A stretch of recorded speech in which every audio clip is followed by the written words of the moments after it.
નમસ્કાર. 11મા ધોરણમાં આપણે છેલ્લે જે લીધેલું હતું એ લુઈસનું બિંદુ નિરૂપણ, એના પછી સ્ફટિક લેટિસ એન્થાલ્પી. પણ લુઈસના બિંદુ નિરૂપણ પછી સ્ફટિક લેટિસ એન્થાલ્પી લેવાનું કોઈ કારણ ખરું? પહેલો પ્રશ્ન તો આ થવો જોઈએ. નવી શિક્ષણ નીતિ અનુસાર હવે સમજણ શક્તિ જે વિદ્યાર્થી પાસે હશે એ જ મેઇન ગણાશે. લુઈસના બિંદુ નિરૂપણની અંદર આપણે અણુનો આકાર, પછી અણુની ઉર્જા, અણુની સ્થિરતા, આના વિશે કોઈ માહિતી મળતી નહોતી. એટલા માટે આપણે સ્ફટિક લેટિસ એન્થાલ્પી જોઈ, અને સ્ફટિક લેટિસ એન્થાલ્પી જેની વધારે હોય એની સ્થિરતા વધારે હોય. સિમ્પલ વસ્તુ છે કે બે ચોરસ પડેલા છે, એક પથ્થરો કાર્બનનો મોળ કાળો પથ્થર છે અને બીજું એક અમૂલની મળતી ચીઝ છે. બંનેને તમે તોડો તો કોને તોડવા માટે વધારે ઉર્જા આપવી પડે? પથ્થરને આપવી પડે કે નહીં? તો પથ્થરની સ્થિરતા વધારે છે, અણુ વચ્ચે આકર્ષણ વધારે છે, એકદમ નજીક છે, એટલે મતલબ કે વધારે સ્થિર છે. આમ જેની સ્ફટિક લેટિસ એન્થાલ્પી વધારે હોય એ અણુ વધારે, એટલે કે સ્ફટિક રચના વધારે સ્થિર ગણાય. ઓકે, એટલે સ્થિરતા વિશે તો ખ્યાલ આવ્યો. એટલે લુઈસ કાકાએ જે કહ્યું હતું ને એમાંથી આપણને એક વસ્તુ તો સ્ફટિક લેટિસની એન્થાલ્પી ઉપરથી મળી ગઈ કે સ્થિરતા કઈ રીતે નક્કી કરવી. હવે બીજું, લુઈસે તો ફક્ત ઇલેક્ટ્રોન વચ્ચે બંધ થાય છે, સહસંયોજક બંધ થાય છે, એટલે બે પરમાણુ એકબીજા સાથે બંધથી જોડાય છે, પણ એના પાસે કંઈ અણુ જે બનવાનો છે એના આકાર વિશે કોઈ માહિતી આપેલી ન હતી. તો આકાર વિશે માહિતી કઈ રીતે લેવી? એના માટે 1940ની અંદર સિઝવિક અને પોવેલ નામના બે સાયન્ટિસ્ટ થઈ ગયા. એણે અણુનો આકાર માટે અણુની અંદર જે મધ્યસ્થ પરમાણુ હોય એ મધ્યસ્થ પરમાણુની સંયોજકતા કક્ષાના ઇલેક્ટ્રોન વચ્ચે થતા અપાકર્ષણની વાત કરી 1940ની અંદર. પછી 17 વર્ષ નીકળી ગયા એટલે 1957ની અંદર નાયહોલ્મ્સ અને ગિલિસ્પી આ બંને વૈજ્ઞાનિકોએ આ જે સિદ્ધાંત પેલા લોકોએ રજૂ કરેલો હતો વિજ્ઞાન જગતની સામે, એ સિદ્ધાંતનો વિકાસ કર્યો અને સચોટ સ્વરૂપ વિજ્ઞાનની સામે આપ્યું અને વિજ્ઞાને એને સ્વીકાર કર્યો. અને આ નિયમ શું? આ નિયમનું એને ટૂંકું ઇંગ્લિશમાં નામ આપેલું છે VSEPR સિદ્ધાંત. VSEPR સિદ્ધાંત. હવે આ એટલે શું? VSEPR સિદ્ધાંત એટલે શું એને આપણે બ્રીફમાં જોઈએ એટલે બહુ ખ્યાલ આવી જશે. જેમ કે પરમાણુનું આ જે કેન્દ્ર છે એની આસપાસ આ કક્ષા હોય, કક્ષા, અને કક્ષાની અંદર આપણને ખબર જ છે કક્ષક હોય અને કક્ષકમાં ઇલેક્ટ્રોન હોય. જેવી રીતે માણસ ઘરમાં રહીએ એવી રીતે ઇલેક્ટ્રોન પોતાની કક્ષકમાં રહીએ. પણ પેલા કોણ હોય? કક્ષા હોય, સમતલ રીતે કક્ષા હોય. તો આ છેલ્લી કક્ષામાં કોઈ કક્ષકમાં ઇલેક્ટ્રોન પડેલો છે, અહીંયા પણ છેલ્લી કક્ષકમાં ઇલેક્ટ્રોન, એક કક્ષકમાં બે ઇલેક્ટ્રોનનો સમય આપણને ખબર છે. આ છેલ્લી કક્ષક છે એની અંદર પછી S હોય, P હોય, D હોય, F હોય, જે હોય, પણ આ છેલ્લી પરમાણુની જે કક્ષા હોય એને કહેવાય સંયોજકતા કક્ષા. તો સંયોજકતા કક્ષાને ઇંગ્લિશમાં શું કહેવાય? એને કહેવાય વેલેન્સ સેલ. Valence cell. અને ત્યાં કોણ છે? એક કક્ષાની અંદર કક્ષક ક હોય અને કક્ષકમાં ઇલેક્ટ્રોન હોય. અને ઇલેક્ટ્રોન કેવા સ્વરૂપમાં હોય? તો કે પેર સ્વરૂપમાં, વિજ્ઞાનમાં કહીએ તો યુગ્મ સ્વરૂપે. હવે આ ઇલેક્ટ્રોન પેર એટલે કે EP, એટલે આખું શું થયું? VSEP એટલે શું? Valence cell electron pair. Valence cell electron pair. અને આ એટલે શું? R એટલે રિપલ્ઝન. અપાકર્ષણ. એટલે આપણે એમ થાય કે આ ઇલેક્ટ્રોન વચ્ચે અપાકર્ષણ કેવી રીતે થાય? ઇલેક્ટ્રોન વચ્ચે તો અપાકર્ષણ થવાનું ને બકા, કારણ કે એની ઉપર ઋણ ભાર હોય, આની ઉપર ઋણ ભાર હોય, તો સમાન ભાર વચ્ચે હંમેશા શું થાય? અપાકર્ષણ. ઓકે, કાંઈ વાંધો નહીં સર, ચાલો સર, તમે કહો છો કે વિજ્ઞાનને આ સિદ્ધાંત આપ્યો છે, અમે માનીએ છીએ, પણ તમને એમ થાય કે પ્રશ્ન સર આમાં અણુનો આકાર કઈ રીતે ખબર પડે? એ જ જોઈએ, એ જ નિરાંતે આપણે જોઈએ કે નાયહોલ્મ્સ અને ગિલિસ્પીનું એ કહેવું છે કે VSEPR સિદ્ધાંત ઉપર અણુની અંદર વાસ્તવિક આકાર એનો મળે છે કે એના આકારમાં કોઈ વિકૃતિ છે, એ વસ્તુ આની ઉપરથી આપણને ખ્યાલ આવશે. અચ્છા, જોઈએ VSEPR સિદ્ધાંત શું છે. પહેલાં તો મિનિંગ ખબર પડી ગઈ કે valence cell electron pair repulsion, એટલે પરમાણુની અંદર અંદર એટલે અણુની અંદર મધ્યસ્થ પરમાણુ છે એને બાહ્યતમ કક્ષકની અંદર જે બાહ્યતમ કક્ષા છે એને કહેવાય સંયોજકતા કક્ષા. વેલેન્સ શેલ એમાં રહેલા ઇલેક્ટ્રોન પેર એટલે કે યુગ્મ એના વચ્ચે થતું અપાકર્ષણ આને કહેવાય VSEPR સિદ્ધાંત, જે ટૂંકમાં એની પ્રાસ્તાવિક માહિતી આપણે લીધી. હવે આના મુદ્દા વાસ્તવિક રીતે શું છે? મુદ્દાઓ અલગ અલગ જે રીતે, પણ આપણે મેઇન સમજવાનો બેઝ છે. બેઝને પકડ્યા કે બેઝ શું કહે છે? એ કહે છે કે કોઈ પણ અણુ હોય ને એની અંદર મધ્યસ્થ પરમાણુ હોય. અણુ ક્યારે આવે? જ્યારે એક કરતાં વધારે પરમાણુ હોય તો જ અણુ આવે. બે પરમાણુ હોય તો એક લાઈનમાં પડેલા હોય તો આ મધ્યસ્થ કે આ મધ્યસ્થ એ ન કહી શકાય, પણ બે કરતાં વધારે હોય તો એક પરમાણુ વચ્ચે હોય અને બાકીના પરમાણુ સાઈડમાં હોય તો મધ્યસ્થ પરમાણુના સંયોજકતા ઇલેક્ટ્રોનને વર્તુળ સ્વરૂપે દર્શાવો.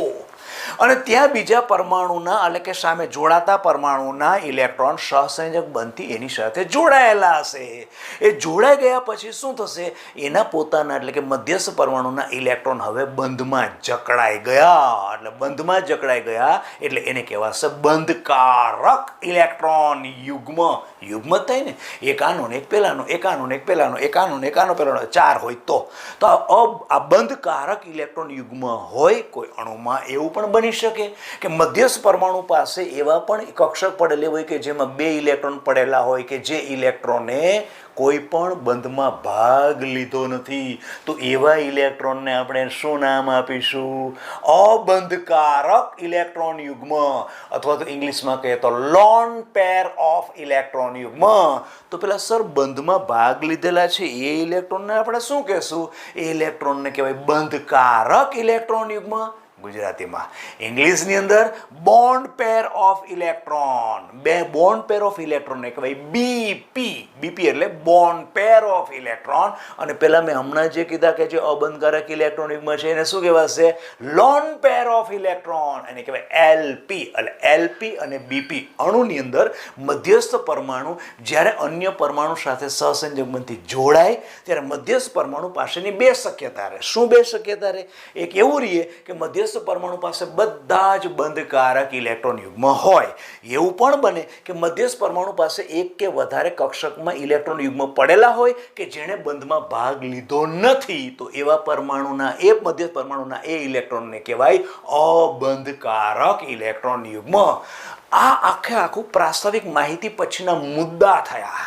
આ ઇલેક્ટ્રોન યુગ્મ વચ્ચે શું થશે? અપાકર્ષણ. અપાકર્ષણ થાય એટલે ઇલેક્ટ્રોન યુગ્મ એકબીજાથી મેક્સિમમ દૂર રહે એટલે અપાકર્ષણની માત્રા બહુ ઓછી થઈ જાય એટલે અણુ તમારો સ્થિર જોવા મળે.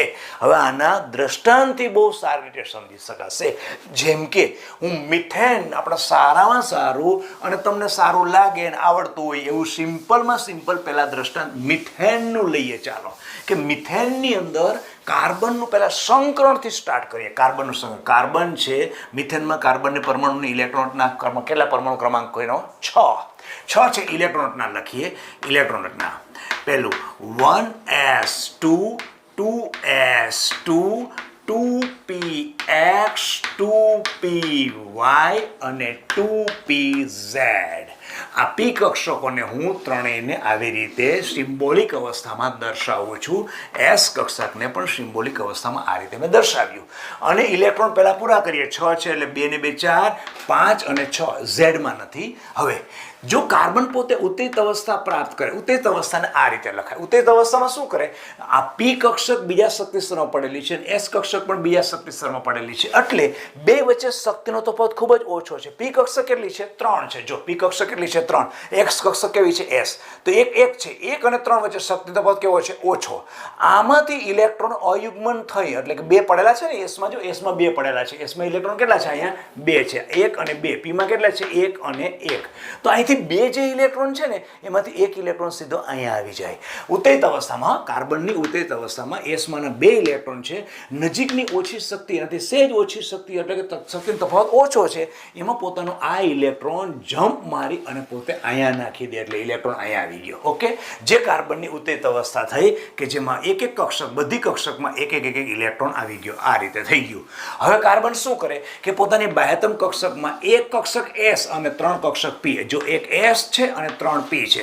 આ આપણી એક એસ હતી અને 3 પી છે. એસની કક્ષક શક્તિ કેવી છે? ઓછી છે અને પીની કેવી છે? વધારે. તો આ શક્તિ શું થાય? સેજ આ કક્ષકની શક્તિ વધે અને આ શક્તિ ઓછી થાય. ઓછી થાય અને બધા જ એકબીજામાં સરખા પ્રમાણમાં મિશ્રણ થઈ જાય, જેને કહેવાય કક્ષકોનું સંમિશ્રણ. અને નવી શક્તિ ધરાવતી કક્ષક ઉત્પન્ન થાય. નવી શક્તિ એટલે હવે ચારે ચારની શક્તિ અલગ નથી. ચારે ચારની કેવી થઈ ગઈ? ભેગી થઈ. આ ઘટનાને કહેવાય, એક જ થઈ ગઈ. હવે આ ઘટનાને કહેવાય સંકરણ. અને સંકરણ એટલે કે સંમિશ્રણ થઈ ગયા પછી ઉત્પન્ન થયેલી ચારે ચાર કક્ષકો છે એની શક્તિ સમાન થઈ અને સમાન શક્તિ ધરાવતી આ કક્ષકોને કહેવાય શંકર કક્ષકો. આ ચારે ચાર શંકર કક્ષકો જેની શક્તિ સમાન થાય. હવે એનું નામ શું આપવું? તો આ સંકરણ કયું થયું? સંકરણનું નામ જે ભાગમાં લે છે, એક એસ છે, જો આ એક એસ છે અને 3 કોણ છે? પી છે. એટલે P3 અહીંયા હું કરું છું sp3. તો આખું સંકરણ કહેવાય, એને કહેવાય sp3. હવે દરેક કક્ષકના નામ પણ sp3 જ થાય. આ પણ sp3, આ પણ sp3, આ પણ sp3 અને આ sp3. તો sp3 સંકરણ એટલે છે શું? કોની કોની વચ્ચે સંકરણ થાય? જે પરમાણુની બાહ્યતમ કક્ષકો કે જેની વચ્ચે શક્તિનો તફાવત ઓછો છે એવી કક્ષકો એકબીજા સાથે સરખા પ્રમાણમાં મિશ્રણ થઈ અને સંમિશ્રણ થઈ અને સમાન શક્તિ અને સમાન આકાર ધરાવતી કક્ષકો ઉત્પન્ન થવાની ક્રિયાને કહેવાય સંકરણ. અને આ કક્ષકોને કહેવાય શંકર કક્ષકો. અને એનું નામ કેવું બને? જે સંકરણ થયું હોય એ જ એનું નામ બને. એટલે આનું અત્યારે નામ sp3, આનું નામ sp3, આનું નામ અને sp3. અને હવે ચારે ચાર કક્ષકો સમાન આકારવાળી થઈ ગઈ, ચારે ચારની સમાન શક્તિ થઈ ગઈ. એ કાર્બન શું કરે? ધારો કે હું કાર્બન છું, તો આ મારી ચારે ચાર કક્ષકોને આમ એકબીજાથી દૂર વધુમાં વધુ ગોઠવું, કારણ કે એમાં ઇલેક્ટ્રોન વચ્ચે અપાકર્ષણ ઓછું થાય. એટલે આ મારી કક્ષકોને બે આ બાજુ, આ બાજુ, આ બાજુ, આ બાજુ, ચારે ચાર કક્ષકોને મેં સમચતુષ્ફલકના ખૂણા ઉપર ગોઠવી નાખું. તો આમ સમચતુષ્ફલક આવી રીતે, ધારો કે આમ સમચતુષ્ફલક છે, આવી રીતે આ કાર્બન છે એની કક્ષક મેં એક આ બાજુ ગોઠવી, એક આ બાજુ ગોઠવી, એક આ બાજુ ગોઠવી અને એક મેં આ બાજુ ગોઠવી. બધામાં એક એક એક એક ઇલેક્ટ્રોન હું મૂકી દઉં છું. આ એક એક ઇલેક્ટ્રોન મારો અહીંયા છે. બધી કક્ષકો હવે જો તો બે વચ્ચે, બધી કક્ષકો વચ્ચે અપાકર્ષણ ઓછું થાય એ દરમિયાન મેં જોયું તો અહીંયા વચ્ચે ખૂણો કેટલો થાય છે? 109° અને 28'. જ્યારે કાર્બન પરમાણુ કે કોઈ પણ પરમાણુનું સંકરણ sp3 થાય ત્યારે બધી કક્ષકો પોચે હંમેશા સમચતુષ્ફલકના ખૂણા પર ગોઠવાય અને બધી કક્ષકો વચ્ચે ખૂણો 109°28' થાય. અને બધી કક્ષકો એટલા માટે એમાં દૂર દૂર ગોઠવે છે કારણ કે કક્ષકોમાં રહેતા ઇલેક્ટ્રોન વચ્ચે અપાકર્ષણની માત્રા ઓછામાં ઓછી જોવા મળે. ઓકે, હવે મેં આવી રીતે કાર્બન હોવાને કારણે મેં અલગ અલગ જગ્યાએ 1, 2, 3 અને 4 ગોઠવી હતી. હાઇડ્રોજન શું કે વિરુદ્ધ સ્પિનવાળો હાઇડ્રોજન આવી અને ત્યાં જોડાઈને બંધ બની જાય, અહીંયા આખો બંધ બની જાય. તો અહીંયા એક હાઇડ્રોજન આવે, વિરુદ્ધ સ્પિન ધરાવતો હાઇડ્રોજન આવ્યો. હાઇડ્રોજન છે જેમાં આની ઇલેક્ટ્રોનની સ્પિન છે એના કરતાં હાઇડ્રોજનની સ્પિન ઉલટી હોય. એવી રીતે હાઇડ્રોજન બીજો પણ પાછો અહીંયા આવે, એ વિરુદ્ધ સ્પિનવાળો હાઇડ્રોજન. એવી રીતે એક હાઇડ્રોજન અહીંયા આવે વિરુદ્ધ સ્પિનવાળો અને એક હાઇડ્રોજન અહીંયા વિરુદ્ધ સ્પિનવાળો. પરિણામે આની કાર્બન અને હાઇડ્રોજન વચ્ચે એક બંધ થયો, અહીંયા એક બંધ થયો, અહીંયા એક બંધ થયો અને અહીંયા એક બંધ થયો. તો આખું બંધારણ કેવું થઈ ગયું? આ કાર્બન, અહીંયા હાઇડ્રોજન, અહીંયા હાઇડ્રોજન, અહીંયા હાઇડ્રોજન અને અહીંયા હાઇડ્રોજન. અને આખી રચના તમે કેવી કહો છો? સમચતુષ્ફલકીય. એકચ્યુઅલી આમ તો આ થઈ ગઈ, પણ આ કેવી હતી? સમચતુષ્ફલકીય રચના. આને આપણે ગણીશું શું? સમચતુષ્ફલકીય રચના આવી થશે. આ કાર્બન સાથે હાઇડ્રોજન આવી રચના થઈ ગઈ. ઓકે, બધા વચ્ચેનો બંધ કોણ કેવો? 109°28'. એ કેમ થઈ? એ તો કાર્બને પોતાની કક્ષકો આવી રીતે ગોઠવેલી હતી. હાઇડ્રોજને તો શું કર્યું? ફક્ત બંધ જ બનાવ્યો. આમ મિથેનના અણુનો આકાર કેવો થયો? સમચતુષ્ફલકીય. જેમાં હાઇડ્રોજને કશું કર્યું નથી, ખાલી કાર્બને પોતાની સંકરણ અવસ્થામાં રહેલી કક્ષકોને સમચતુષ્ફલકના ખૂણા ઉપર ગોઠવી દીધી. ત્યાં આવીને ખાલી હાઇડ્રોજન સહસંયોજક બંધથી જોડાયો અને આપણને આખો અણુ મળી ગયો. આમાં મધ્યસ્થ પરમાણુ પાસે જે કોઈ ઇલેક્ટ્રોન યુગ્મ છે, જો હવે યુગ્મ જ ગણાશે ને, કારણ કે એક ઇલેક્ટ્રોન અહીંયા હાઇડ્રોજનનો અને એક આનો કાર્બનનો, એટલે એક યુગ્મ આ કક્ષકમાં કક્ષકમાં થયું, એક યુગ્મ આ કક્ષકમાં, એક યુગ્મ આ કક્ષકમાં, એક યુગ્મ આ કક્ષકમાં. એટલે આ બે વચ્ચે કાર્બન અને હાઇડ્રોજન વચ્ચે એક યુગ્મ રહેશે, આની અને આની વચ્ચે એક યુગ્મ અહીંયા રહેશે, અહીંયા અને બે વચ્ચે એક રહેશે, અહીંયા એક યુગ્મ એટલે એક કાર્બનનો છે અને એક હાઇડ્રોજનનો છે, એક કાર્બનનો છે, એક હાઇડ્રોજનનો છે, એક હાઇડ્રોજનનો છે, એક કાર્બનનો છે, એક હાઇડ્રોજનનો છે અને કાર્બનનો છે. તો આમ બધી કક્ષકો એટલે કાર્બનની કક્ષક અને હાઇડ્રોજનની કક્ષક શું છે, સરખા પ્રમાણમાં મિશ્રણ, અંદર કક્ષકો પણ બે ભેગી થઈ જાય અને આટલા ભાગમાં એક જ કક્ષક બની જાય, આખે એક જ કક્ષક બની જાય. એક કક્ષકમાં વધુમાં વધુ 2 ઇલેક્ટ્રોન સમાય. આપણને ખબર છે ઇલેક્ટ્રોન સમાવવા માટે 3 નિયમો આપણે ઓલરેડી 11મા ધોરણમાં પહેલા લેસનની અંદર ભણી ચૂક્યા છે. આઉફબાઉ, પાઉલી અને હુન્ડ ત્રણેય નિયમ ભણી ચૂક્યા છે. એટલે એક કક્ષક આખી બની ગઈ બે વચ્ચે, જેને આણ્વીય કક્ષક કહેવાય. કેમ તો કે પરમાણુ કક્ષક અને પરમાણુ કક્ષક બે ભેગી થઈને આણ્વીય કક્ષક બની ગઈ અને બંને ઇલેક્ટ્રોન છે. ઓકે, તો મિથેનમાં હવે મધ્યસ્થ પરમાણુ પાસે 4 બંધ થઈ ગયા કાર્બન પાસે. તેમાં આ ઇલેક્ટ્રોન યુગ્મને કેવું કહેવાશે, બંધકારક. આ પણ કેવું કહેવાશે, બંધકારક. કારણ કે એ યુગ્મથી જ કાર્બન અને હાઇડ્રોજન, કાર્બન ને હાઇડ્રોજન, કાર્બન ને હાઇડ્રોજન, કાર્બન ને હાઇડ્રોજન વચ્ચે બંધ બનેલો છે. તો આ બંધકારક ઇલેક્ટ્રોન યુગ્મની સંખ્યા કેટલી, તો કે 1, 2, 3 અને 4. આ 4 બંધકારક ઇલેક્ટ્રોન યુગ્મ છે. મિથેનનો આકાર કેવો, તો કે સમચતુષ્ફલકીય. મિથેનનો આકાર સમચતુષ્ફલક છે. ઓકે, માની લીધું, બરાબર છે, આકાર નક્કી થઈ ગયો, ક્લિયર. આવી જ રીતે તમે BF3 નો પણ કરો. હવે આ અણુને કેવી રીતે બુકમાં તમે જુઓ એટલે શું કહે, તો કે આ કાર્બનને A ગણે. ચાલો A મધ્યસ્થ પરમાણુ A, B કેટલા છે, 4 છે, તો AB4 આવો અણુ કીધો, AB4. હવે હું દાખલા કે BF3 કરું, BF3, તો આને કોણ ગણે, A, એટલે સાંકેતિક ભાષા છે, અને B છે એ BF3 છે, તો BAB3 આ પ્રકારનું અણુનું ઉદાહરણ છે. એવી રીતે AB4 નું ઉદાહરણ કોણ છે, મિથેન છે. ઓકે, હવે બીજું લઈએ. હવે આ મિથેનના અણુ પછી મારે બીજો નવો અણુ લેવો છે, અને નવો અણુ છે એમોનિયા. એમોનિયાનો અણુ લઈએ, ચાલો, કોઈ વાંધો નહીં. એમોનિયાનો અણુ લેવા માટે પાછું હું નાઇટ્રોજનને લખું છું. નાઇટ્રોજનની ઇલેક્ટ્રોન રચના લખીએ. નાઇટ્રોજનમાં કેટલા ઇલેક્ટ્રોન છે આપણને ખબર છે, એનો પરમાણુ ક્રમાંક 7 છે, એટલે 7 ઇલેક્ટ્રોન એમાં હોય. કરીએ ચાલો. તો અહીંયા નાઇટ્રોજન લખું, ચાલો, આ નાઇટ્રોજન થયો. એમાં ઇલેક્ટ્રોન કેટલા, 7. 7 હોવાના કારણે 1s2, 2s2, 2p2 એટલે 6 થયા. 2, 4, 6 અહીંયા એક રાખીએ, એક જ રાખીએ. 5, 6 અને 7. 2, 4, 5, 6 અને 7. તો લખી નાખીએ. અહીં 2 છે, પછી અહીંયા 2, અહીંયા 1, 1 અને 1, 1 અને 1. અને આ બધી ત્રણેય કક્ષકો, એટલે કે આ એક S, 4 કક્ષકો, સોરી, અને આ 3 પેલાની જેમ સેમ ટુ સેમ. S અને P વચ્ચે સંકરણ થાય, sp3 સંકરણ થાય, એટલે કે S અને P વચ્ચે સંમિશ્રણ થઈ અને 4 નવી સમશક્તિ કક્ષકો અને સમાન આકાર ધરાવતી કક્ષકો નાઇટ્રોજનની આસપાસ ગોઠવાય. sp3 સંકરણ થાય એટલે જેમ કાર્બન હતો એમ સમચતુષ્ફલકના ખૂણા ઉપર એને ગોઠવી દી. એવી રીતે સેમ ટુ સેમ અહીંયા નાઇટ્રોજન ગોઠવશે. ફક્ત ફરક એટલો કે એની કક્ષકમાં ઇલેક્ટ્રોન એકની અંદર જુદા હશે. જો એકની અંદર 2 છે, બાકીના ત્રણેયની અંદર 1 છે. સેમ ટુ સેમ જે કાર્બને કર્યું એ વસ્તુ કરીએ અહીંયા આપણે. આ નાઇટ્રોજન છે. નાઇટ્રોજનની આ એક કક્ષક છે, આ બીજી કક્ષક છે, આ ત્રીજી કક્ષક છે અને આ ચોથી કક્ષક. સમચતુષ્ફલકીય રચના આખી આવી રીતે એક્ઝેક્ટ સમતલ નથી કરી શક્યો હું, એક્ઝેક્ટ સમતલ રચના હોય.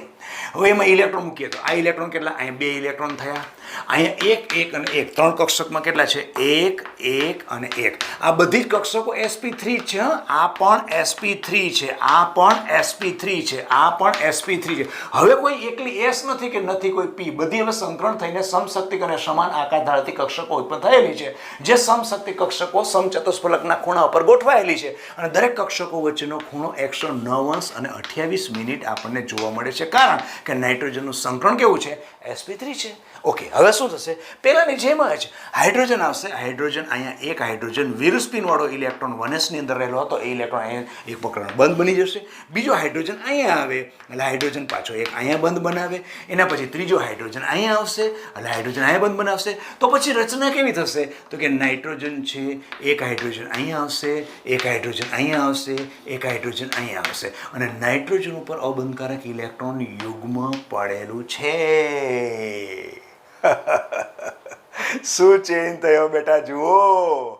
કાર્બનમાં શું હતું, કાર્બનમાં 1, 2, 3, 4 બધામાં એક ઇલેક્ટ્રોન હતો, એટલે બધામાં એક હાઇડ્રોજન જોડાતો હતો. અહીંયા 3 હાઇડ્રોજન, એકમાં 2 ઇલેક્ટ્રોન પડેલા છે. યસ. તો શું અહીંયા VSEPR સિદ્ધાંત બરોબર સમજાશે. That's a interesting point. બેમાં ફરક શું છે ખબર પડશે. અહીંયા આ બધી કક્ષકો વચ્ચેનો ખૂણો કેટલો હોય? સર એમાં કહેવાનું એ તો 189 જોઈએ. હા સાચી વાત છે. જોજો શું થાય. VSEPR સિદ્ધાંતની અંદર સિઝિક અને પોવલે 1940ની અંદર જે વસ્તુની વાત કરી એનો સુધારો 1957ની અંદર નાયહોલ્મ્સ અને ગિલિસ્પીએ કર્યો. અને એને ખાસ વસ્તુ જે કહી છે કે અણુના આકારમાં વિકૃતિ સર્જાય ક્યારે? જ્યારે તમે મધ્યસ્થ પરમાણુની આસપાસ રહેલા ઇલેક્ટ્રોન યુગ્મો વચ્ચે અપાકર્ષણની માત્રા વધી જાય તો તમારો બંધ જે જોવા મળવો જોઈએ ને એવો જોવા મળે નહીં. તો અપાકર્ષણની માત્રા મધ્યસ્થ પરમાણુની આસપાસ એટલે છે ને, મધ્યસ્થ પરમાણુની આસપાસ અહીંયા ઇલેક્ટ્રોન યુગ્મ છે, અહીંયા ઇલેક્ટ્રોન યુગ્મ છે, અહીંયા ઇલેક્ટ્રોન હોય જ ને. આ હાઇડ્રોજનનો આ છે, આ નાઇટ્રોજનનો છે, નાઇટ્રોજનનો આમાં છે, આ હાઇડ્રોજનનો છે, આ હાઇડ્રોજનનો છે, આ નાઇટ્રોજનનો છે. તો આ ઇલેક્ટ્રોન યુગ્મ, આ 3 ઇલેક્ટ્રોન યુગ્મને આપણે શું કહેશું? 1, 2 અને 3. આ ત્રણેય ઇલેક્ટ્રોન યુગ્મ કેવા છે? એ ઇલેક્ટ્રોન યુગ્મ છે બંધકારક ઇલેક્ટ્રોન યુગ્મ. આની અંદર કેટલા હતા? અહીંયા અહીંયા અહીંયા બધી જગ્યાએ બંધકારક ઇલેક્ટ્રોન યુગ્મ હતા ને. અહીંયા વધારાનું કોણ છે? અબંધકારક ઇલેક્ટ્રોન યુગ્મ, જેને કહેવાય lone pair, LP lone pair. આ બધા જે છે એને કહેવાય BP bond pair of electron યુગ્મ. આ લોન પેર ઓફ ઇલેક્ટ્રોન યુગ્મ, આ બોન્ડ પેર ઓફ ઇલેક્ટ્રોન યુગ્મ. લોન પેર ઓફ ઇલેક્ટ્રોન યુગ્મ એટલે કે જે અબંધકારક પડેલો છે, મધ્યસ્થ આખો અણુ બન્યો છે, મધ્યસ્થ પરમાણુ પાસે બંધમાં ભાગ લીધા વિનાનું કક્ષકમાં ઇલેક્ટ્રોન યુગ્મ પડેલું છે, એ ઇલેક્ટ્રોન યુગ્મને કહેવાય અબંધકારક ઇલેક્ટ્રોન યુગ્મ અથવા ઇંગ્લિશની અંદર લોન પેર ઓફ ઇલેક્ટ્રોન યુગ્મ. અને જે બંધમાં ભાગ લીધેલો છે એને કહેવાય બંધકારક. અને અણુમાં વિકૃતિ કેમ થાય છે એ અહીંયા બતાવે છે આપણને. આ સિદ્ધાંત એ કહે છે કે જ્યારે આખો મધ્યસ્થ પરમાણુની આસપાસ આ બધી કક્ષકોમાં ઇલેક્ટ્રોન યુગ્મમાં અબંધકારક ઇલેક્ટ્રોન યુગ્મ એની કક્ષક ખૂબ જ મોટી હોય છે, અવકાશમાં જગ્યા વધારે રોકે. આ જે અવકાશમાં જગ્યા છે ને ખૂબ જ વધારે રોકે. પહેલી વસ્તુ તો આ. એટલે બંધકારક ઇલેક્ટ્રોન યુગ્મની જે કક્ષક બે વચ્ચે રચાય છે, હાઇડ્રોજન ને નાઇટ્રોજનની ભેગી થઈને આટલી સંમિશ્રિત થઈને બનશે, એના કરતાં જે આ ઇલેક્ટ્રોન વાળી એટલે કે નાઇટ્રોજનની અબંધકારક ઇલેક્ટ્રોન યુગ્મ વાળી જે કક્ષક છે એ તો અવકાશમાં જગ્યા વધારે રોકે. બીજું, એવી ઇલેક્ટ્રોન વાળી કક્ષકો વચ્ચે અપાકર્ષણની માત્રા વધારે હોય. તો સૌથી વધારે અપાકર્ષણની માત્રા કોની વચ્ચે હોય? તો કે LP અને LP એટલે કે લોન પેર કક્ષક વચ્ચે અપાકર્ષણની માત્રા ખૂબ જ વધારે હોય. થોડું તો શું આની વચ્ચે અપાકર્ષણ ન થાય સર? થાય. બધું કહું છું, જો સિદ્ધાંત શું કહે છે. બીજું એ તો અપાકર્ષણની માત્રા આની અને આની વચ્ચે કેટલી? આની અને આની વચ્ચે થોડી ઓછી હોય. થોડી ઓછી એટલે આ લોન પેર વાળી થાય ને, બંને આમ કક્ષકો પડેલી હોય ને, આવી રીતે આમ કક્ષકો એક પરમાણુ કોઈ એ પરમાણુ પર પડેલી હોય તો આના વચ્ચે અપાકર્ષણની માત્રા ખૂબ જ વધારે હોય એમ કહે છે. અને આ અને આ એટલે કે લોન પેર અને bond pair of electron LP અને BP વચ્ચે થોડીક અપાકર્ષણની માત્રા ઓછી હોય. એટલે જો અહીંયા બીજો જે ક્રમ લખવો હોય તો ઓછો લખવો હોય તો કોનો કરાય? LP અને BP. એટલે શું કહે છે કે એ પરમાણુ છે એની પાસે આવી રીતે અબંધકારક ઇલેક્ટ્રોન યુગ્મ પડેલું છે અને બીજું એક અહીંયા B સાથે બંધમાં જકડાયેલું છે. તો આ ઇલેક્ટ્રોન યુગ્મ આ ઇલેક્ટ્રોન વચ્ચે આની વચ્ચે પણ અપાકર્ષણ થાય. અપાકર્ષણની માત્રા આના કરતાં આમાં ઓછી જોવા મળે. એટલા માટે બીજો ક્રમ આપણે આપ્યો. ત્રીજો ક્રમ કયો? જે હમણાં કીધો એ ન પૂછ્યું તમે કે સર આની વચ્ચે ન થાય? સૌથી ઓછું. તો સૌથી ઓછું અપાકર્ષણ કોની વચ્ચે થાય? તો ત્રીજો આપણો ક્રમ આવે. ત્રીજો ક્રમ કયો? તો કે બોન્ડ પેર અને બોન્ડ પેર એટલે BP અને BP. દાખલા તરીકે એ પરમાણુ સાથે અહીંયા એક B છે, અહીંયા એક B છે, આની વચ્ચે ઇલેક્ટ્રોન યુગ્મ, આ બે વચ્ચે આ ઇલેક્ટ્રોન યુગ્મને કેવું કહેવાય? બંધકારક. આ પણ કેવું કહેવાય? બંધકારક. એનો મતલબ કે આ પણ પણ બીપી અને આ પણ બીપી, આની વચ્ચે અપાકર્ષણની માત્રા ખૂબ જ ઓછી હોય. આમ 3 ક્રમ તમને મળી ગયા. 3 ક્રમ કયા? તો કે લોન પેર વચ્ચે અપાકર્ષણની માત્રા વધારે, એની અવકાશમાં જગ્યા પણ વધારે હોય છે લોન પેરવાળી, અને લોન પેર અને બોન્ડ પેર વચ્ચે એટલે કે ઓછી, અબંધકારક અને બંધકારક વચ્ચે થોડું અપાકર્ષણ ઓછું હોય, અને બંધકારક અને બંધકારક વચ્ચે એના કરતાં પણ અપાકર્ષણ ઓછું હોય. તમને થાય આ સર શું નિયમ કે છે અમને ખબર પણ નથી, આ બંધકારક ને અબંધકારક તમે કહો છો, પણ આમાં આકારની તો વાત ના આવી. આવશે બેટા આવશે, જુઓ હવે ખબર પડશે. હવે શું થાય, આ જે ઇલેક્ટ્રોન છે ને આમ કક્ષકમાં આમે અપાકર્ષણ કરે, આમે અપાકર્ષણ કરે, આમે અપાકર્ષણ કરે, કારણ કે આ તો અબંધકારક ઇલેક્ટ્રોન યુગ્મ ધરાવતી કક્ષક છે. આ તો આમ, તો આ બાજુ અપાકર્ષણ કરે એટલે આની ઉપર અપાકર્ષણની માત્રા લાગે, આમ પેલી બાજુ કરે એટલે આની ઉપર અપાકર્ષણની માત્રા લાગે. અચ્છા, પરિણામે શું થાય કે આ બંધકોણ, બધા બંધકોણ કેવા છે? 109:28 છે કે નહીં? તો આ બંધકોણ શું થશે? આમ કરે સાટ, આમ નીચો થઈ જાય, ઓછો થઈ જાય, ઘટી જાય. પરિણામે આકાર કેવો થાય? જો આકાર કેવો થઈ જાય, હવે નાઇટ્રોજન છે એની પાસે અબંધકારક ઇલેક્ટ્રોન યુગ્મ એમ કર્યું તો આ બંધકોણ કેવો થઈ જશે? આમ થઈ જશે, આમ. જો દૂર હતા એની જગ્યાએ શું થઈ ગયા? બંધકોણ ઓછો થયો કે નહીં? તો આ બંધકોણ તમારો 109 ન રહેતા, એ બંધકોણ બંને થઈ જાય 107 અંશનો થઈ જાય. તો પરિણામે શું થયું? પરિણામે તમારો સમચતુષ્ફલકીય, રિયલ સમચતુષ્ફલકીય ન મળે, વિકૃત સમચતુષ્ફલકીય મળે. વિકૃત એ કઈ રીતે? જો કરો, અહીંયાથી આમ તમે આમ કરો, આ આખો આમ કર્યો, પછી હાઇડ્રોજનનું પાછું આમ કરું છું, પાછું આમ કરું છું, પાછું આમ કરું છું. જો તો આ તમારો આકાર કેવો થયો? આકાર કેવો થયો? આકાર તમારો વિકૃત અવસ્થાનો સમચતુષ્ફલકીય થયો. આમ જુઓ, વિકૃત અવસ્થાનો સમચતુષ્ફલકીય થયો કે નહીં? આ થઈ ગયો વિકૃત સમચતુષ્ફલકીય. જ્યારે વાસ્તવમાં થવો કેવો જોઈએ? આકાર સમચતુષ્ફલકીય. પરંતુ અહીંયા કેમ અંદર ગયો? આકાર કેમ બદલી ગયો? આકારમાં વિકૃતિ કેમ થઈ? આકારમાં વિકૃતિ એટલા માટે થઈ કારણ કે પરમાણુ પાસે અબંધકારક ઇલેક્ટ્રોન યુગ્મ હતા, અને અબંધકારક ઇલેક્ટ્રોન યુગ્મના અપાકર્ષણની માત્રા એને જણાવી દીધી. એટલા માટે એમોનિયાના અણુમાં નાઇટ્રોજનનું સંકરણ sp3 થતું હોવા છતાં પણ પ્રત્યેક NH બંધ HN અને H, HN અને H, HN અને H, HN અને H, આ બંધકોણ સંકરણ અનુસાર 109:28 ન જોવા મળતા. તો આ બંધકોણ શું થાય? આ બંધકોણ વધી જાય એટલે વિકૃતિ થઈ ગઈ કહેવાય કે નહીં? હવે બીજું દ્રષ્ટાંત લઈએ એટલે એક્ઝેક્ટ વધારે ખ્યાલ આવી જશે. બીજું દ્રષ્ટાંત લઈએ, ચાલો પાણીનું દ્રષ્ટાંત લઈએ એટલે વધારે ખબર પડશે. H2O, H2Oમાં મધ્યસ્થ પરમાણુ કોણ છે? તો કે ઓક્સિજન છે. મધ્યસ્થ પરમાણુ ઓક્સિજન લઈએ. ઓકે, આપણે ઇલેક્ટ્રોન રચના લખેલી છે એટલે એને આકારે ચાલો કાઢી નાખીએ. ઓક્સિજનની ઇલેક્ટ્રોન રચના લખીએ. ઓક્સિજન 8, ઇલેક્ટ્રોન રચના 1s2 2s2 2px 2py 2pz. Okay, 2 4 8 છે ને, 5 6 7 અને 8 આ s કક્ષક અને આ પી કક્ષક, આના વચ્ચે સંમિશ્રણ થાય. પણ સંમિશ્રણ કરતાં પહેલાં ઇલેક્ટ્રોન લખી નાખીએ. આ ઇલેક્ટ્રોન એસના ઇલેક્ટ્રોન કેટલા? 2.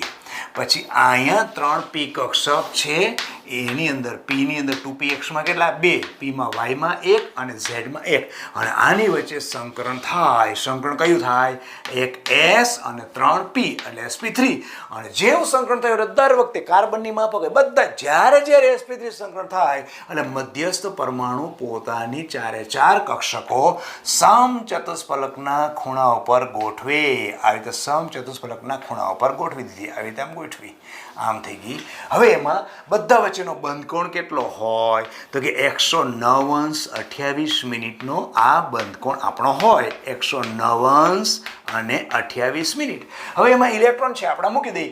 2 અહીંયા છે એટલે 2 મેં અહીંયા મૂકી દીધા. પછી બીજામાં પણ 2 છે તો બીજા 2 અહીંયા મૂકી દીધા. પછી 1 છે તો મેં 1 અહીંયા મૂક્યો, અને પછી 1 છે તો પછી મેં 1 અહીંયા મૂક્યો. ઓકે, હવે હાઇડ્રોજન શું કરશે? હાઇડ્રોજન અહીંયા આવે, વિરુસ્પિન વાળો હાઇડ્રોજન 1 અહીંયા જોડાઈ જાય. એવો વિરુસ્પિન ધરાવતો 1s નો ઇલેક્ટ્રોન હાઇડ્રોજનમાં હોય એવો અહીં જોડાય. એનો મતલબ કે ઓક્સિજન અને હાઇડ્રોજન વચ્ચે અહીંયા એક બંધ થાય, અને ઓક્સિજન અને હાઇડ્રોજન વચ્ચે અહીંયા બંધ થાય. તો આખું પાણીનું બંધ બંધાણ થયું કેવું તો કે આ ઓક્સિજન છે એની ઉપર અબંધકારક ઇલેક્ટ્રોન યુગ્મવાળી એક આ કક્ષક જેને હું ટપકા રીતે દર્શાવું છું અને બીજી કક્ષક આ છે આ કક્ષક અને પછી અહીંયા એક હાઇડ્રોજન બંધ છે અને બીજો હાઇડ્રોજન બંધ અહીંયા છે.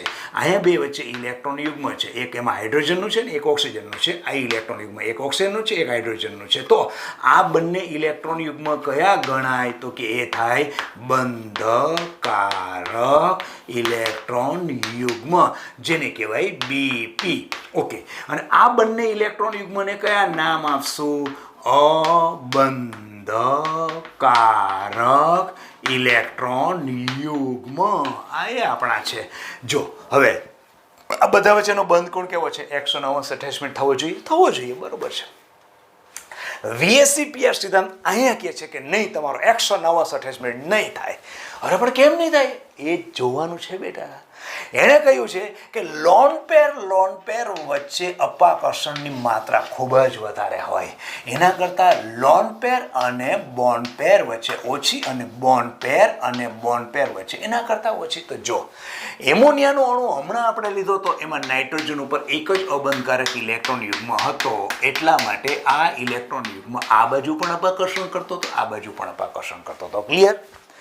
પાણીના અણુની અંદર ઓક્સિજન પાસે બે અબંધકારક ઇલેક્ટ્રોન યુગ્મ ધરાવતી કક્ષકો છે અને અબંધકારક ઇલેક્ટ્રોન ધરાવતી કક્ષકો એક તો અવકાશમાં જગ્યા વધારે રોકે અને એ ઇલેક્ટ્રોન ધરાવતી કક્ષકોમાં ઇલેક્ટ્રોન વચ્ચે અપાકર્ષણ પણ મેક્સિમમ થાય. તો પરિણામે શું થાય? આ આખી કક્ષકો સીધી બે વચ્ચે અપાકર્ષણ થવાને કારણે 60 દેરાને આમ કરશે, બે વચ્ચે શું થશે? અપાકર્ષણ થશે. એટલે આ કક્ષકો સીધી આ બાજુ આવી જશે આમ અપાકર્ષણને કારણે. તો એના ઇલેક્ટ્રોનની ઋણની અસર આની ઉપર પડે, એટલે કોની ઉપર? બંધકારક, આની ઉપર પડે. એટલે આ બંધ સીધો શું થાય? હોય એના કરતાં ધાર નીચે આવી જાય. એટલે પોઝિશન કેવી થાય? આ ઓક્સિજન છે એની એક કક્ષક થઈ, આ બીજી કક્ષક થઈ અને હાઇડ્રોજન ક્યાં આવી જાય? એકદમ નજીક આવી જાય. પરિણામે આ બંધ કોણ? કક્ષકના સંકરણ એટલે પરમાણુના સંકરણ અનુસાર 190 અટેચમેન્ટ ન રહેતા સીધો જ આ બંધ કોણ થઈ જાય? 104 અને 5 મિનિટ 104.5 નો થાય છે. 104.5 નો આ બંધકોણ થતો હોવાને કારણે થયું શું તો કે તમારો સમચતુષ્ફલકીય અવસ્થા વિકૃતિમાં આવી જશે. એટલે O2 નો અણુ નેમોનિયાના અણુ કરતાં પણ સમચતુષ્ફલકીય હોય ખરો, પણ આમાં જેમ વિકૃતિ હતી એના કરતાં પણ વિકૃતિ વધારે આમાં આવશે. શા માટે? કારણ કે એની અંદર અબંધકારક ઇલેક્ટ્રોન યુગ્મની સંખ્યા 2 હતી. તેથી કરીને અણુના આકારની સમજૂતી આપણને યાદ કરો કોઈ આવી લુઈસમાં મળી ન હતી.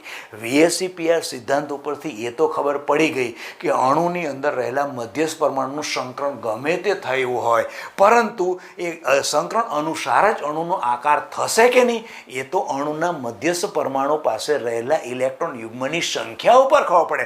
સંખ્યા ઉપર એટલે બંધકારક ઇલેક્ટ્રોન યુગ્મ બધા પડેલા હશે તો નો ડાઉટ કે કોઈ પણ જાતનો વિકૃતિ થશે નહીં, તમારો આકાર એવો ને એવો રહેશે. પરંતુ જો કદાચ એવું થયું કે જો અંદર બંધકારકની સાથે અબંધકારક ઇલેક્ટ્રોન યુગ્મ પણ હોય તો શું થાય? તો તમારી વિકૃતિ જોવા મળે. જેમ કે આપણે BF3 નો અણુ લઈએ. BF3 આ બોરોન છે, આ એક ફ્લોરિન આખો સમતલ છે, આ એક જ સમતલ છે. તો ત્રિકોણીય અવસ્થામાં એક જ સમતલની અંદર પડેલો હોય. કારણ કે બોરોનની અંદર 3 ઇલેક્ટ્રોન અહીંયા પડેલા. જો બોરોન ઇલેક્ટ્રોન લખો તો બોરોન એટલે કેટલા? 5 થયા કે નહીં? 1s2 2s2 2p1. એનો મતલબ કે જો ઇલેક્ટ્રોન કેટલા છે? 3 જ છે. 3 ઇલેક્ટ્રોન એક છે. અહીંયા F છે, અહીંયા F છે અને F છે. આ એક પર જોડાઈ ગયો. સંકરણને પણ તમારે જોવાની જરૂર નથી. sp2 કે sp કે સંકરણ જોવાની જરૂર નથી. એમનામ જ સીધી ખબર પડી ગઈ કે સીધો એનો પડ્યો છે. મધ્ય પરમાણુ પાસે એની રચના કેવી થાય? સમતલીય ત્રિકોણીય સમતલીય સમત્રિકોણ. પણ એવી રીતે જો સમચતુષ્ફલકીય રચના આપણે મિથેનની જોઈ હતી, ખબર છે? પછી NH3 હમણાં જોઈ તો એને રચના કેવી આવે? સમચતુષ્ફલકીય આવે જરૂર, પણ મિથેનમાં રિયલ સમચતુષ્ફલકીય આવે. એની જગ્યાએ જો તમે એમોનિયા લેશો તો એમાં સમચતુષ્ફલકીય અવસ્થા ખરી, પણ કેવો હશે? વિકૃત અવસ્થા. એવી રીતે તમે PCl5 પણ લઈ શકો. PCl5 હોય એમાં ફોસ્ફરસ, ચાલો ઇલેક્ટ્રોન ના લખીએ. ફોસ્ફરસ છે એના કેટલા હોય? 15 હોય. તો 1s2 2s2 2p6 10 થયા.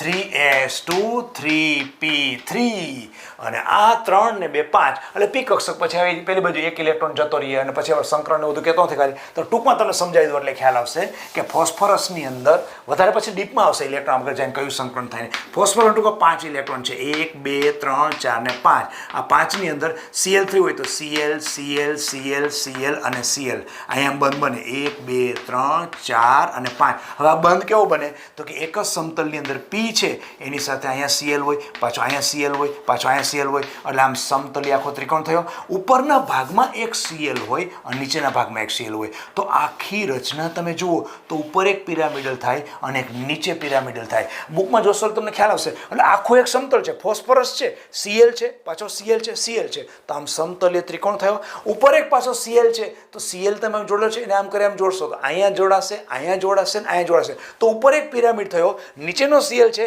એ પણ આની સાથે જોડાશે પાછો આની સાથે જોડાશે પાછો આની જોડાશે તો નીચે પણ ત્રિકોણ થયો ઉપર પણ ત્રિકોણ થયો તેથી કરીને આ PCl5 ની રચના થાય કેવી એક જ સમતલમાં ફોસ્ફરસ સાથે 3 ક્લોરીન જોડાયેલા હોય એક ઉપર અને નીચે તો ઉપર એક પિરામિડ થાય એક નીચે પિરામિડ થાય એટલે PCl5 નો આકાર સમચતુષ્ફલક રીતે ન રહેતા ત્રિકોણીય દ્વિપિરામિડ કારણ કે ઉપર એક ત્રિકોણ થાય અને નીચે એક ત્રિકોણ થાય તેથી કરીને નામ આપે ત્રિકોણીય દ્વિપિરામિડલ એમાં કોઈ પણ જાતની વિકૃતિ થતી નથી આમ તમારી આપણી બુકની અંદર જોશો તો તમને 2 પ્રકારના કોષ્ટક અંદર આપેલા છે એક કોષ્ટક એવું હશે કે અણુ કે જેમાં મધ્યસ્થ પરમાણુ પાસે કોઈ પણ અબંધકારક ઇલેક્ટ્રોન યુગ્મ નથી એટલે એલપી નથી એવા અણુનો આકાર તમે જોશો એટલે જે પ્રમાણે સંકરણ થયું હશે એ પ્રમાણે ચોક્કસ આકાર જોવા મળશે અને એક કોષ્ટક એવું પણ છે કે જેની અંદર મધ્યસ્થ પરમાણુ પાસે કોઈ અબંધકારક ઇલેક્ટ્રોન યુગ્મ છે અને એની અંદર તમે જુદી જુદી વિકૃતિ જોવા મળશે એમાં પાછું સીસો ચીચોડો એવું પણ આવશે આકાર